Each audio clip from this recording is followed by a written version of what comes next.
নমস্কাৰ।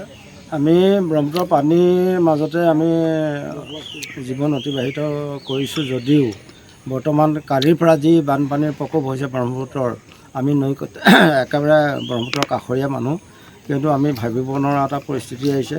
ৰাইজে কিবা ব্যৱস্থা গ্ৰহণ কৰাৰ একো সুবিধা নাপালে, যিহেতু একেটা ৰাতিৰ ভিতৰতে আমাৰ গোটেই ঘৰ দুৱাৰবিলাক ডুবি গৈছে।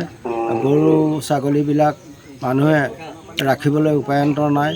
এই পাৰতে অকণমান জেগা আছে, তাতে অস্থায়ী হিচাপে এই গৰু ছাগলীকেইটা ৰাখিছে। হয়তো পানী এনেধৰণে যদি বাঢ়িয়ে থাকে, বৰ্তমান বাঢ়িয়ে আছে, যদি বাঢ়ি থাকে, গতিকে সেইখিনি আমি ৰক্ষা কৰাৰ কোনো সুবিধা নাথাকিব বুলি আমি অনুভৱ কৰিছোঁ।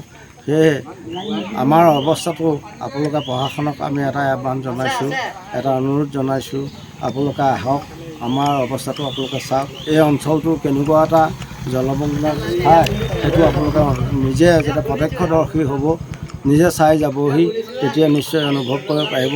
হয়তো মই কোৱাখিনিৰ ওপৰত আপোনালোকে সম্পূৰ্ণ নিৰ্ভৰযোগ্য নহ'ব সমস্যাৰাজিৰ ওপৰত।